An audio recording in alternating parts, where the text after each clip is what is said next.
എന്നെ സംബന്ധിച്ചോളം കേരളത്തിന് വലിയൊരു സാധ്യത തന്നെയാണ് കാണുന്നത്. എന്താ വെച്ചാൽ നമ്മൾ നോക്കുകയാണെങ്കിൽ അയ്യൻ വിജയൻ, ജോ പളഞ്ചേരി, കെ വി ധനേഷ്, പിന്നെ ഇപ്പോഴത്തെ Indian under 16 goal keeper coach K S Firoz എന്നീ തുടങ്ങിയ കളിക്കാർ കേരളത്തിൽ തന്നെ പോന്നിട്ടുണ്ട്. പിന്നെ പഴയ കളിക്കാരാണെങ്കിൽ പാപ്പച്ചൻ, ഷറഫ് അലി, കുരികേഷ് മാത്യു, സത്യേട്ടൻ തുടങ്ങിയ പ്രൈവറ്റ് കളിക്കാർ തന്നെ കേരളത്തിൽ നിന്ന് വന്നിട്ടുണ്ട്. ഈവൻ അത് ഒരു സാമ്പത്തിക നേട്ടം അവർക്ക് അന്ന് ഉണ്ടായിട്ടില്ല എന്നിട്ട് പോലും അത് അവരുടെ അധ്വാനത്തിന്റെയും അവരുടെ മികവിന്റെയും ഫലത്തിൽ മാത്രമാണ് കേരളത്തിന് കിട്ടിയിട്ടുള്ളത്.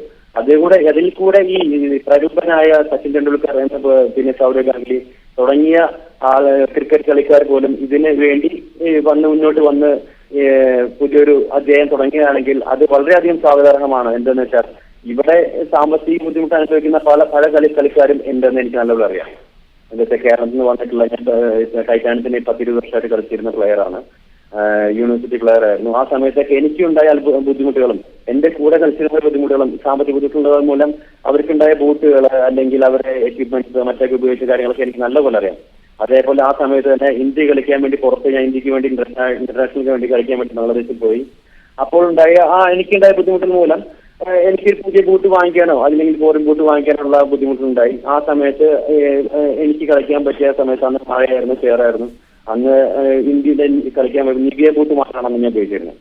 നിവിയയുടെ ബൂട്ട് അന്ന് മഴ പെയ്ത് മറ്റ് ഫോറിൻ പ്ലേയേഴ്സൊക്കെ തലങ്ങും വിലങ്ങും ഈ 6 വെച്ച് ഓടുമ്പോൾ നമുക്ക് നിസ്സഹായനായിട്ട് നോക്കി നിൽക്കുക എന്നല്ലാണ്ട് വേറൊരു സംഭവം ഉണ്ടായില്ല. കാരണം ഈ സാമ്പത്തികം തന്നെയായിരുന്നു. ഇപ്പോ പ്രൊഫഷണലിസം വന്നു. പ്രൊഫഷണലിസം വരുമ്പോൾ നല്ല പ്ലേയേഴ്സ് നല്ല എക്യുപ്മെന്റ്സ് കിട്ടാനും അവരെ പോലെ തുല്യം അതേ ഫോറിനേഴ്സിനെ പോലെ തന്നെ തുല്യതയോട് കൂടി അവർക്ക് ക്ഷമതയുണ്ടെങ്കിലും അവർക്ക് അതേപോലെ വർക്കൗട്ട് ചെയ്ത് ഇപ്പോൾ അണ്ടർ 16 ടീം ഇന്ത്യ ഇവിടെ വന്നു, കുവൈറ്റിൽ വന്നു. അവരുടെ കളി എന്താ വെച്ചാൽ കുട്ടികളുടെ കളി അവസാനം കുവൈറ്റിനോട് തോറ്റെങ്കിലും 2-1 തോറ്റെങ്കിലും അവര് അത്രയും കിടപിടിക്കുന്ന ഒരു കളിയായിരുന്നു കാഴ്ചവെച്ചത്. എന്താ വെച്ചാൽ ഇന്ത്യ ജയിച്ചു പോകുമെന്നുള്ള അവസ്ഥ പോലും ആ സമയത്ത് എന്താ വെച്ചാൽ കുവൈറ്റ് നടന്നുകൊണ്ട് മാത്രമായിരിക്കാം എനിക്ക് പറയാൻ പാടില്ല. എന്നാലും ആ കളി ഞങ്ങൾ എല്ലാവർക്കും ഒരുപാട് മലയാളികൾക്ക് എല്ലാവർക്കും ഒരു പ്രചോദനം ഉണ്ടായ ഒരു ഇതാണ്. എന്താ വെച്ചാൽ അത് ഒറ്റ കാരണം മാത്രമേ ഉള്ളൂ, അവരുടെ ഈ പ്രൊഫഷണലിസം വന്നത് എന്തുകൊണ്ടാണ് ഈ സാമ്പത്തികം. അതുകൊണ്ട് ഞാൻ എന്നെ സംഭവിച്ചോളാം ഈ രാധാകൃഷ്ണൻ സാറ് പറഞ്ഞ പോലെയും ഈ ഷറഫൊക്കെ പറഞ്ഞ പോലെയും അവരുടെ പോലെ തന്നെ എനിക്ക് സപ്പോർട്ട് സംസാരിക്കാനുള്ളൂ. സാമ്പത്തികം വന്നേ പറ്റൂ. ഈ ഫീൽഡിൽ സാമ്പത്തികം വരേണ്ടത് പറഞ്ഞ പോലെ എത്തേണ്ട ഫീൽഡിൽ എത്തേണ്ട രീതിയിൽ എത്തണം. അല്ലാതെ അത് പല മീഡിയസിന്റെ ഇടയിൽ വന്നുപെട്ടോ അല്ലെങ്കിൽ മുകളിലിരിക്കുന്നവർക്ക് ഇടയിൽ പെട്ട് നിൽക്കരുത്. കളിക്കാർക്ക് എത്തിച്ചേരേണ്ട ആവശ്യത്തിന്റെ രീതിയിൽ അത് എത്തിച്ചേരണം. അതായത് അവർക്ക് അവരുടെ അവകാശങ്ങൾ കിട്ടി അവരുടെ ഈ പെർഫോമൻസ് കാണിക്കാൻ വേണ്ടിയിട്ടുള്ള ഒരു നിലവിലേക്ക് എത്താൻ വേണ്ടിയിട്ടുള്ള ഈ സാമ്പത്തിക സ്രോതസ് എത്തിക്കണം എന്നാണ് എനിക്കും പറയാനുള്ളത്. അതേപോലെ സച്ചിൻ ടെണ്ടുൽക്കർ, സൗരവ് ഗാംഗുലി ഇവരൊക്കെ ഇതിനു വേണ്ടി വരിക എന്നുള്ളത് തന്നെ വളരെയധികം കേരളീയർക്കും എന്താ വെച്ചാൽ മറക്കാനാത്ത ഒരു അനുഭൂതി തന്നെയായിരിക്കും. അവർക്കറിയാം എന്ത് ചെയ്യണം എന്നുള്ള കാര്യം, ഇത് എവിടെ എത്തിക്കണം എന്നുള്ള കാര്യം അവർക്ക് തീർച്ചയായിട്ടും അറിയാം. കാരണം അവരും ഒരു പ്രൊഫഷണൽസ് ആയിരുന്നു. അവർക്ക് സ്പോർട്സ്മാൻ എന്നുള്ള രീതിയിൽ അവർക്ക് അറിയാൻ സാധിക്കും എന്താ വെച്ചാൽ ഇത് എങ്ങനെ ഉപയോഗിക്കാൻ പറ്റും. അതുകൊണ്ട് ഈ സാമ്പത്തിക സ്രോതസ്സുകൾ തീർച്ചയായും അത് എത്തേണ്ടോടെ തന്നെ എത്തും. അത് നല്ല രീതിയിൽ പോകും എന്നൊക്കെ അവർക്ക് നല്ലത് അറിയാം. കേരളത്തിൽ മിടുക്കന്മാരെ പിള്ളേരുണ്ട്, കുട്ടികളുണ്ട്. അവരെ വളർന്നു വരാനും വളർത്തിക്കലും ഇത് ഉപയോഗപ്പെടുത്തുമെന്ന് എനിക്ക് നല്ലൊരു ഉറപ്പാണ്. അതുകൊണ്ട് എനിക്ക് ഇത്തരം കാര്യങ്ങളിൽ വളരെയധികം ശുഭാപ്തി വിശ്വാസമാണുള്ളത്. റൈറ്റ്. ശ്രീ ലിയോ രാധാകൃഷ്ണൻ, താങ്കൾക്ക് എന്ത് തോന്നുന്നു? സച്ചിൻ ടെണ്ടുൽക്കറിന്റെ പ്രതീക്ഷകൾ സഫലീകരിക്കുന്ന രീതിയിൽ ഉള്ള ഒരു പ്രകടനം കൊച്ചി ടീമിനാവുമോ? കേരളത്തിന് എത്രത്തോളം സാധ്യതകളുണ്ട് ഇന്ത്യൻ സൂപ്പർ ലീഗിൽ? കൊച്ചി ടീമിന്റെ സാധ്യതകളെ കുറിച്ച് നമുക്ക് ഇപ്പോഴേ പറയാൻ സാധിക്കില്ല. കാരണം അതിൽ കളിക്കുന്നത് ആരാണ് അതിനെ പരിശീലിപ്പിക്കുന്നത്, ഈ 2 ഘടകങ്ങൾ കൂടി മനസ്സിലാക്കിയാൽ മാത്രമേ, ഒപ്പം തന്നെ മറ്റു ടീമുകളുടെ കോമ്പോസിഷൻ എല്ലാം കൂടി അറിഞ്ഞാൽ മാത്രമേ നമുക്ക് ഇത് മനസ്സിലാക്കാൻ സാധിക്കുള്ളൂ. വ്യക്തമായി നമുക്ക് ഇപ്പോൾ അറിയാൻ സാധിക്കുന്ന വിവരങ്ങൾ വെച്ച് അന്താരാഷ്ട്ര താരങ്ങളൊക്കെ തന്നെ വരുന്നുണ്ട്. അന്താരാഷ്ട്ര താരങ്ങൾ പല ടീമുകളിലായി അണിനിരക്കും. അതെല്ലാം തന്നെ നമുക്ക് ഒരു മുതൽക്കൂട്ടായിരിക്കും. അവരുടെ കളി കാണുവാനും അവർക്കൊപ്പം പരിശീലിക്കുവാൻ സാധിക്കുമ്പോൾ നമ്മുടെ കുട്ടികൾക്ക് ലഭിക്കുന്ന പരിചയ സമ്പത്ത്, അനുഭവ സമ്പത്ത് ഇതെല്ലാം പകർന്നു കിട്ടുന്നത് നമ്മുടെ ഫുട്ബോളിലേക്ക് നല്ല ഒരു അനുഭവമായിരിക്കും. കൊച്ചി ടീമിന്റെ സാധ്യതകളെ കുറിച്ച് പറയുന്നതിന് ഇപ്പോൾ സമയമായിട്ടില്ല. ഒപ്പം തന്നെ ഉജ്ജ്വലമായ ഒരു ടീമിനെ അണിനിരത്തുകയാണ് എന്നുണ്ടെങ്കിൽ, പ്രത്യേകിച്ച് സച്ചിൻ ടെണ്ടുൽക്കർ പോലുള്ളവരൊക്കെ തന്നെ ഇതിന് പിന്നിൽ അണിനിരക്കുന്നു. ഒരു മോശം ടീമിനെ ലിയോ രാധാകൃഷ്ണൻ, ഞാൻ ചോദിച്ചത് ഈ താങ്കൾ തന്നെ നേരത്തെ സൂചിപ്പിച്ചതുപോലെ വലിയ പ്രൊഫഷണൽ താരങ്ങൾ കടന്നു വരുന്നു ഇന്ത്യൻ സൂപ്പർ ലീഗിലൂടെ. ഓരോ ടീമിലും ഹെർനാൻ ക്രെസ്പോയെ പോലെയുള്ള, തിയറി ഹെൻറിയെ പോലെയുള്ള കളിക്കാരുണ്ടാവും. അത്തരം താരങ്ങളോടൊപ്പം കളിക്കാൻ കഴിവുള്ള, കെൽപ്പുള്ള താരങ്ങൾ കേരളത്തിൽ നിന്ന് നമുക്ക് വാർത്തെടുക്കാൻ കഴിയുമെന്നുള്ള പ്രതീക്ഷ സച്ചിനുണ്ട്. ആ പ്രതീക്ഷകൾ എത്രത്തോളം സഫലീകരിക്കാനാകും ഈ താരങ്ങളിലൂടെ, കേരള താരങ്ങളിലൂടെ എന്നായിരുന്നു എൻ്റെ ചോദ്യം. നമ്മുടെ താരങ്ങളുടെ അവരിലുള്ള പ്രതീക്ഷ സച്ചിൻ പ്രകടിപ്പിച്ചത്, ആ ഒരു പ്രതീക്ഷ സച്ചിന്റെ വാക്കുകളിലൂടെ പുറത്തേക്ക് വന്നത് തന്നെ നമ്മുടെ താരങ്ങൾക്ക് വലിയൊരു പ്രചോദനമാകും. ഉയർന്നു വരുന്ന താരങ്ങൾക്ക്, നമ്മുടെ കളിക്കാർക്ക് അത് തീർച്ചയായും നിറവേറ്റാൻ സാധിക്കുമെന്നുള്ള കാര്യത്തിൽ യാതൊരു സംശയവും വേണ്ട. കാരണം ഇതിനു മുൻപ് തെളിയിച്ചിട്ടുള്ളതാണ് കേരളത്തിന്റെ എത്രയോ ഉജ്ജ്വലരായ ഫുട്ബോൾ താരങ്ങൾ അന്താരാഷ്ട്ര തലത്തിൽ വ്യക്തിമുദ്ര പതിപ്പിക്കുന്നത്. അത് തന്നെയാണ് നമുക്ക് ഇവിടെയും എടുത്തു പറയേണ്ട ഒരു കാര്യം. പക്ഷേ എനിക്ക് ഇവിടെ സൂചിപ്പിക്കാനുള്ളത്, കൂടുതൽ യുവതാരങ്ങൾക്ക് ഈ പ്രതീക്ഷയ്ക്ക് ഒത്തുയരുവാനുള്ള അവസരം ഒരുക്കുകയാണ് നമ്മൾ ചെയ്യേണ്ടത്. കാരണം ഒരു ഇംഗ്ലണ്ടോ അത്തരത്തിലുള്ള രാജ്യങ്ങളുടെയൊക്കെ കാര്യമെടുത്ത് പരിശോധിക്കുകയാണെങ്കിൽ അവിടെ നൂറുകണക്കിന് ഫുട്ബോൾ അക്കാഡമികൾ ഉള്ള സ്ഥലത്ത്, ആ സ്ഥാനത്ത് ഇന്ത്യയുടെ കാര്യം എടുക്കുകയാണെങ്കിൽ ഇന്ത്യക്ക് എത്ര ഫുട്ബോൾ അക്കാഡമികൾ ഉണ്ട് എന്നുകൂടി നമ്മൾ പരിശോധിക്കണം. അതൊന്ന്. മറ്റൊന്ന്, നമ്മുടെ താരങ്ങളുടെ നേരത്തെ പ്രകടനത്തെക്കുറിച്ചൊക്കെ പറഞ്ഞു, വിദേശ രാജ്യങ്ങളിൽ പോകുമ്പോൾ ഉണ്ടാകുന്ന പ്രകടനത്തെക്കുറിച്ച്. കാരണം നമ്മുടെ രാജ്യത്ത് ഇന്ത്യ മഹാരാജ്യം എടുത്ത് പരിശോധിക്കുകയാണെങ്കിൽ എത്ര ടീമുകൾക്ക് സ്വന്തമായി ഗ്രൗണ്ട് ഉണ്ട്? എനിക്ക് തോന്നുന്നു ഒരു പ്രൊഫഷണൽ ടീമിന് മാത്രമാണ് സ്വന്തമായി ഗ്രൗണ്ട് ഉള്ളത്. കേട്ടിട്ടുള്ള ഒരു വളരെ ദുഃഖകരമായിട്ടുള്ള കാര്യം, ഇന്ത്യൻ നാഷണൽ ഫുട്ബോൾ ടീമിന് IPL മത്സരം നടക്കുന്നത് കാരണം പ്രാക്ടീസ് ഉപേക്ഷിക്കേണ്ടി വന്ന ഒരു സ്റ്റേഡിയത്തിൽ ഒരു മാസത്തോളം. ആ ഒരു സ്ഥിതിയാണുള്ളത്. ആ സ്ഥിതിയാണ് മാറേണ്ടത്. നല്ല നിലവാരമുള്ള, അന്താരാഷ്ട്ര നിലവാരമുള്ള ഗ്രൗണ്ടുകൾ നമ്മുടെ നാട്ടിൽ വേണം. അതിന് കുറച്ച് കാശ് ചെലവുള്ള കാര്യമാണ്. പക്ഷേ അസാധ്യമായിട്ടൊന്നും ഇല്ല. അതുകൂടി നമ്മൾ മനസ്സിലാക്കുക. നല്ല നിലവാരമുള്ള ഗ്രൗണ്ട്, ഒപ്പം തന്നെ ഉജ്ജ്വലരായിട്ടുള്ള, അനുഭവസമ്പന്നരായിട്ടുള്ള വിദേശ അന്താരാഷ്ട്ര താരങ്ങളുടെ സാന്നിധ്യം, ഇവയെല്ലാം നമ്മുടെ ഫുട്ബോളിന് ഒരു ഉണർവ് പകരുമെന്നുള്ള കാര്യത്തിൽ യാതൊരു സംശയവുമില്ല. കൂടുതൽ മികച്ച താരങ്ങൾ ഉയർന്ന് വരിക തന്നെ ചെയ്യും.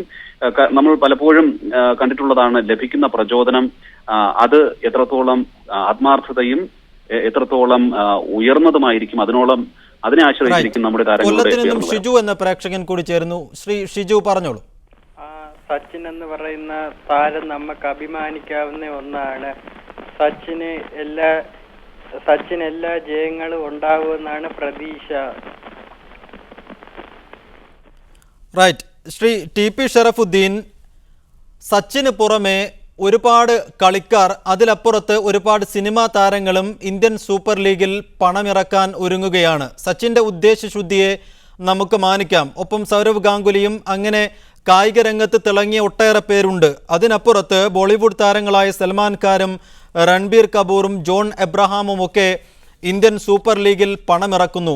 IPL, ഇന്ത്യൻ പ്രീമിയർ ലീഗിൻ്റെ ഒരുപാട് നല്ല വശങ്ങൾ ഉണ്ടായിരിക്കാം.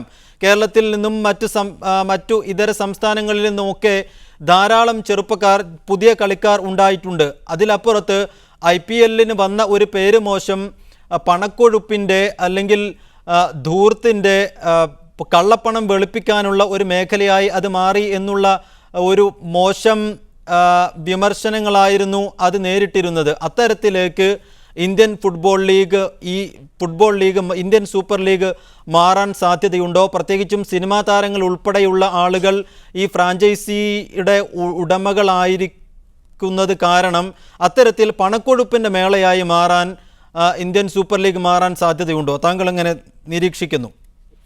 ഇതിൽ പ്രത്യേകിച്ചും സിനിമാ താരങ്ങളോ അല്ലെങ്കിൽ ഏതെങ്കിലും ബിസിനസ് ഇൻവെസ്റ്റേഴ്സോ ഒക്കെ വലിയ പണം മുടക്കിയിട്ട് ടീമുകൾ വാങ്ങുന്നു എന്ന ഒരു കാരണം കൊണ്ട് മാത്രം അത്തരം എന്തെങ്കിലും ഒരു പ്രശ്നം ഉണ്ടാകും എന്ന് നമുക്ക് പ്രതീക്ഷിക്കാൻ കഴിയില്ല.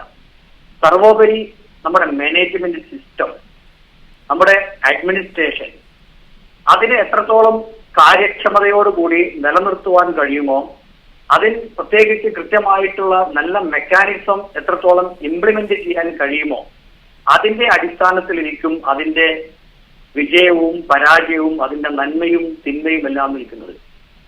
ഈ കായിക താരങ്ങൾക്കപ്പുറം സിനിമാ രംഗത്തുള്ള, വിശേഷിച്ചും നമ്മൾ സ്റ്റാറുകൾ എന്ന് സാധാരണ മേഖലകളിൽ പറയാറുള്ള സിനിമാ രംഗത്തുള്ള ആളുകളെല്ലാം ഈ രംഗത്തേക്ക് കടന്നു വരുന്നത് ഇതിനോട് സ്വാഭാവികമായും ഇതിന്റെ വിപണിയിൽ ഒരു ആങ്സൈറ്റി സൃഷ്ടിക്കുന്നതിനും ഒരു ജനകീയ മുഖം പരമാവധി അതിലേക്ക് ആളുകളുടെ ഒരു ജനകീയ താല്പര്യത്തെ ആകർഷിക്കുന്നതിനും അത് കാരണമാകും. സ്വാഭാവികമായും കായിക താരങ്ങളോടൊപ്പം തന്നെ വ്യത്യസ്ത മേഖലകളിൽ തിളങ്ങി നിൽക്കുന്ന ആളുകളുടെ സാന്നിധ്യം കൂടുതൽ ജനപങ്കാളിത്തത്തിന് അതിന്റെ നിരീക്ഷകന്മാർ എന്നുള്ള അർത്ഥത്തിൽ, അതിന്റെ ആസ്വാദകർ എന്നുള്ള അർത്ഥത്തിൽ കൂടുതൽ ജനകീയ പങ്കാളിത്തം സൃഷ്ടിക്കുന്നതിനാണ് അത് കാരണമായി തീരുക. പിന്നെ സ്വാഭാവികമായും അതിൽ നടക്കാൻ സാധ്യതയുള്ള പണം വെളുപ്പിക്കൽ, അഴിമതി തുടങ്ങിയിട്ടുള്ള കാര്യങ്ങൾ, അത് നമ്മുടെ അഡ്മിനിസ്ട്രേഷനും അതിൽ നമ്മുടെ ഗവേണൻസും നമ്മുടെ മാനേജ്മെന്റും അതാണ് ആ കാര്യത്തിൽ പ്രത്യേകമായി ശ്രദ്ധിക്കേണ്ടത്. നേരത്തെ തന്നെ ക്രിക്കറ്റ് മേഖലകളിലെല്ലാം IPL-ലെല്ലാം ഉണ്ടായിട്ടുള്ളത് പോലുള്ള പ്രവണതകൾ അത് ഒരു ഘട്ടത്തിൽ സംഭവിച്ച സ്ഥിതിക്ക് കൂടുതൽ മാധ്യമങ്ങളും ജനകീയ പ്രസ്ഥാനങ്ങളുമെല്ലാം ജാഗ്രതയോടുകൂടി രംഗത്ത് സമീപിക്കുന്ന ഒരു പോസിറ്റീവ് ഇൻവോൾവ്മെന്റ് ഇതിൽ പ്രകടിപ്പിക്കുകയാണെങ്കിൽ ഒരളവോളം അത്തരം തെറ്റായ പ്രവണതകളെ രംഗത്തുനിന്ന് മാറ്റി നിർത്തുവാൻ നമുക്ക് കഴിയും. അതുകൊണ്ട് ഏതെങ്കിലും ഒരു പ്രത്യേക മാനേജ്മെന്റിന്റേത് മാത്രമാണ് എന്ന് പറഞ്ഞുകൊണ്ട് മാറ്റി നിർത്താതെ ഒരു ജനകീയ ഇൻവോൾവ്മെന്റ് നമ്മുടെ സാംസ്കാരിക കായിക രംഗത്തുള്ള വിവിധ ജനകീയ പ്രസ്ഥാനങ്ങളുടെ എല്ലാം ഒരു നിരീക്ഷണം, മാധ്യമ രംഗത്തിന്റെ എല്ലാം ജാഗ്രതയോട് കൂടിയുള്ള ഒരു നിരീക്ഷണം ഇതിനെ കൂടുതൽ മുന്നോട്ട്. ഷാജഹാൻ അബ്ബാസ് എന്ന ഒരു പ്രേക്ഷകൻ അൽക്കോബാറിൽ നിന്നും ചേരുന്നു. ശ്രീ ഷാജഹാൻ അബ്ബാസ് പറഞ്ഞോളൂ. ഞാനിപ്പോഴത്തെ ഈ സംഗതി ഞാൻ വിലയിരുത്തുന്നത് നമ്മുടെ കേൾക്കാവോ? ഹലോ, കേൾക്കാം, പറഞ്ഞോളൂ. ഞാനിപ്പോ ഈ സംഗതി ഞാൻ വിലയിരുത്തുന്നത് നമ്മുടെ ഈ ക്രിക്കറ്റ് എത്രമാത്രം പുഷ്ടിച്ചു എന്നുള്ളതാണ്. കാരണം എന്ന് ചോദിച്ചാൽ ലോകം മുഴുവൻ അംഗീകരിച്ച ഒരു ഗെയിമാണ് ഫുട്ബോൾ എന്നുള്ളത് തന്നെ വിരമിക്കലിന് ശേഷം ചില ക്രിക്കറ്റ് താരങ്ങൾക്ക് മനസ്സിലായി. സച്ചിൻ ടെണ്ടുൽക്കർ ആയാലും അതുപോലെ സൗരവ് ഗാംഗുലി ആയാലും ഈ ക്രിക്കറ്റ് എന്ന് പറയുന്നത് വെറും പണം സമ്പാദിക്കാൻ വേണ്ടിയുള്ള ഒരു മാർഗം മാത്രമാണ് എന്നതിലുപരി എന്നല്ലാതെ അതിനൊരു കായികമായൊരു വിനോദമൊന്നും അതിലില്ല എന്നുള്ളതാണ് ഇതിലെ ആവശ്യം. ഈ യുവതലമുറക്ക് നൽകുന്ന ഒരു സന്ദേശമാണ്. നിങ്ങളുടെ ക്രിക്കറ്റ് നിങ്ങൾക്ക് കുറച്ച് പണം സമ്പാദിക്കാം എന്നല്ലാതെ നിങ്ങൾ കായികമായിട്ടോ നിങ്ങളുടെ സമൂഹമായിട്ടോ യാതൊരു ബന്ധവുമില്ല എന്ന് അവര് ലോകം മുഴുവൻ അറിയപ്പെടുന്ന ഒരു ക്രിക്കറ്റ് താരമാണ് ഒരു കേരളത്തിലുള്ള ഒരു ഫുട്ബോൾ ടീമിനെ സ്പോൺസർ ചെയ്ത് ഏറ്റെടുക്കുന്നത്. അതിന് ശരിക്കും ശരിക്കും ആകെ 12 രാജ്യങ്ങൾ മാത്രം പങ്കെടുക്കുന്ന ഒരു ക്രിക്കറ്റിന്റെ മരണമണിക്ക് ഇതൊരു ഏതോ ആകട്ടെ. അങ്ങനെ ഇനി വരുന്ന തലമുറയെങ്കിലും ക്രിക്കറ്റ് എന്ന് പറയുന്ന ഭ്രാന്തിൽ നിന്ന് രക്ഷപ്പെട്ട് നല്ല അതായത് പ്രത്യുൽപാദനപരമായ മേഖലയിൽ സമയം ചെലവഴിക്കാൻ ഇതൊരു ഹേതുവാകട്ടെ. ശ്രീ ഷാജഹാൻ പ്രതികരിച്ചതിന് സമയപരിമിതി മൂലം ഈ ചർച്ച ഇവിടെ അവസാനിപ്പിക്കേണ്ടി വരുന്നതിൽ ക്ഷമിക്കണം. ശ്രീ TP ഷറഫുദ്ദീൻ, ഒപ്പം ശ്രീ ജയകുമാർ, ലിയോ രാധാകൃഷ്ണൻ, ഈ ചർച്ചയിൽ പങ്കെടുത്ത എല്ലാവർക്കും നന്ദി. ഇതോടെ ന്യൂസ് 1 മിഡിൽ ഈസ്റ്റ് ഇവിടെ പൂർണ്ണമാവുന്നു. Good night and good bye.